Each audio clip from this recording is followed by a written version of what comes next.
చేనేత కుటుంబం నుంచి వచ్చాను. కానీ దీంట్లో ఉన్న కష్టసుఖాలు మా నాన్నమ్మ తాతల ద్వారా తెలుసుకోవడం తప్ప ఎప్పుడూ కళ్ళారా చూసింది లేదు. మా నాన్న తరం చేనేత వస్త్రాలకు గిట్టుబాటు ధరలు లేక పట్టణాలకు వలస వెళ్ళి వేరే వృత్తులను ఎంచుకోవడం జరిగింది.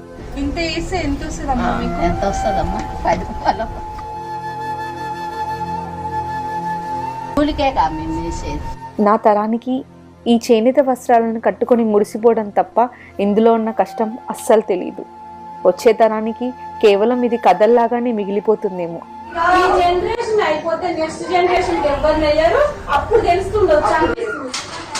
ఈ టకటకం అనే మగ్గం శబ్దం కొద్ది కాలంలో మూగబోతున్నదేమో అనిపిస్తున్నది.